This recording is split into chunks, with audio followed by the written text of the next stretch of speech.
Bonyeza subscribe kupata habari mpya muda wote, na bonyeza hapa kupata notification. Usipitwe.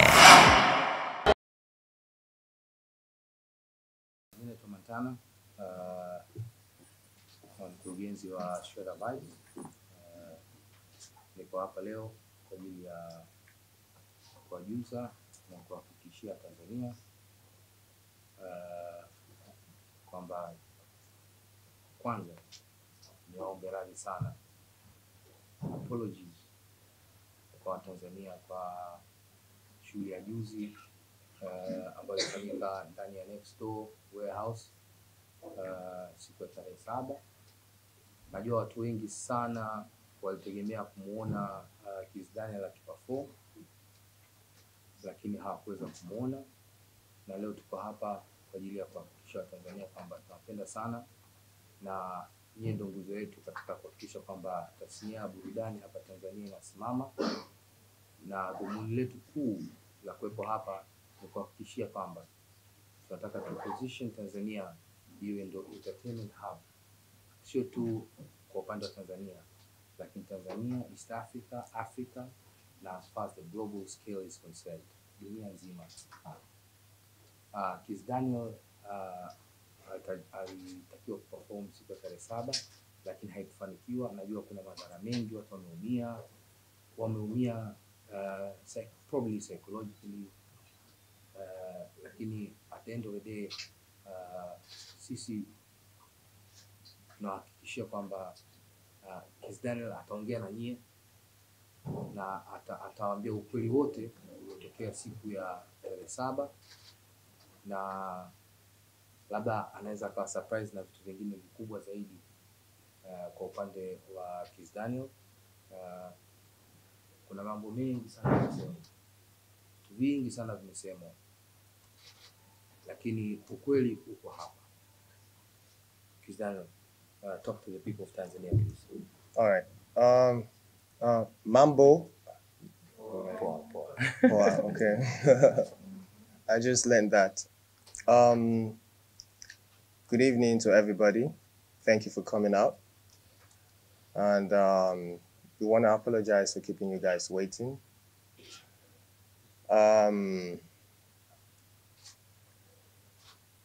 So I would like to start from the get-go.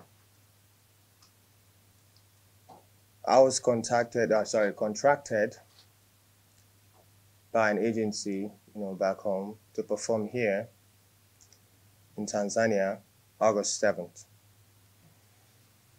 I was supposed to be in Uganda August 6th.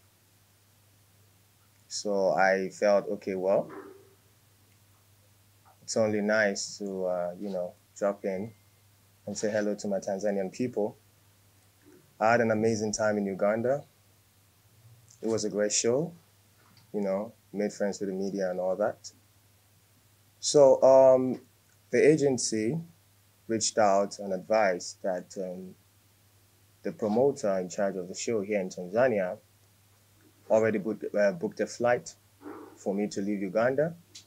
It's a connecting flight to leave Uganda on the 8th, morning of the 7th, morning of the 7th, to come straight to Tanzania, Dar es Salaam.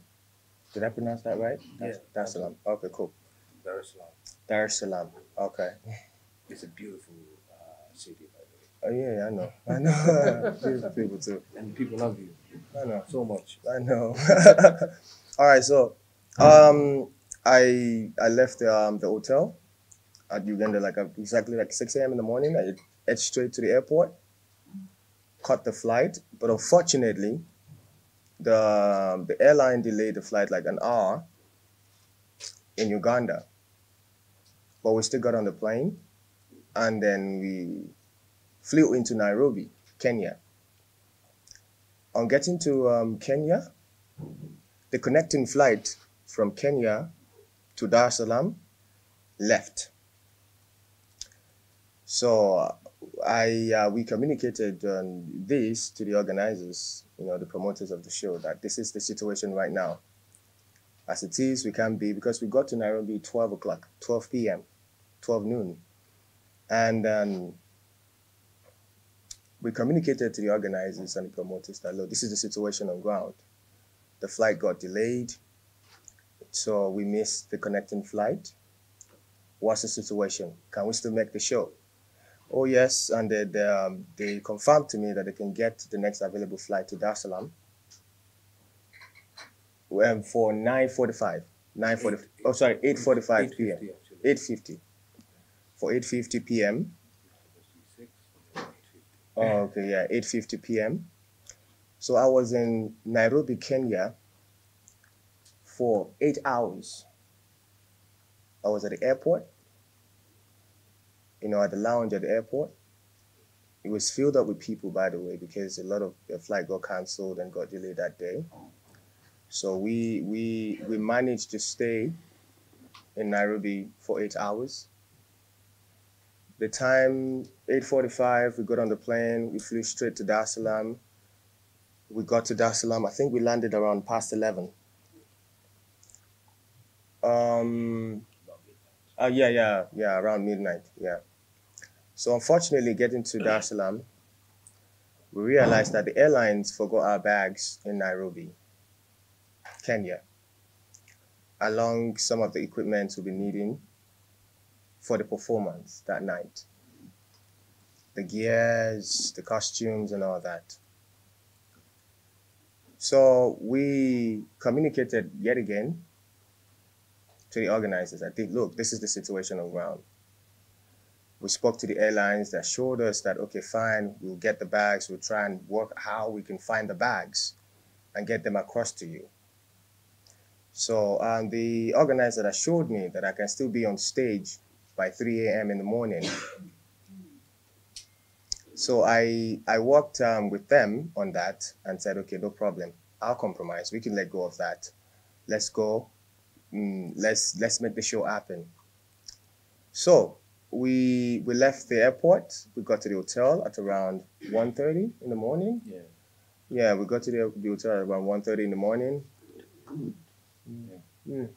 Yeah. Okay. You good, bro? All right, cool. So so I sent my band to the venue, yet of course to get everything settled for the performance, to do the sound check. Although I was supposed to be there, because that's how I do my sound check. There are videos of me doing my sound check in Uganda. It was me, my band, and some of the fans. We had fun. It was good. So I said, okay, fine. I'll stay back, because I realized that the fans were already at the venue. Like thousands of the fans were there already waiting for me to perform, waiting for me to get on stage, so it wouldn't be advisable for me to go down there to do the sound check. So I sent the band over to make sure, okay, let's see what we can do. Let's see what we can do with the available setup. Unfortunately, they were rushed off the stage because the fans already are supposed to be in the venue. So the band came back with the bad news to the hotel. No problem, the show must go on. We contacted a couple of stylists here in Tanzania, because, of course, I left Uganda like in the morning, like 6 in the morning, and then I was drenched already. Yeah, like I was drenched already in what I was wearing. I was wearing this pair of slides, my shorts, and an agbada, Yeah, just yeah. So I was drenched, and I needed to freshen up, at least to be able to put up a great show for the Tanzanian people. So we got a couple of stylists. We were doing the fitting back at the hotel, and then coupled up with that, there were some unresolved issues between the agency back home and the promoter, and we were also trying to settle that on the side. Time was going, and then it was past the time for performance. And when we actually came to an agreement that, okay, fine, let's do this for the fans. Let's go on with the show. I don't mind. I'll wear my slides. I'll look this way, and I'll go for the show. The venue was already, the people were already going wild. The fans were already going wild, which I know is out of love. No disrespect to the fans. And then I was advised to stay back. You can't go. It's not safe or whatever. So I said, okay. I sat down with the team, the organizers, the promoters. Let's come up with a way, to make it up to the Tanzanian fans. And then we decided to do a makeup show for free this time. I even agreed to partner with them this time, to make the show go on. So we said, okay, in the morning we put out a statement. We apologize to the fans. We are all tired. Let's get some rest. In the morning, daybreak, we put out a statement and address this issue, and everything will be solved. But unfortunately, by morning, the whole issue has already been blown up out of proportion.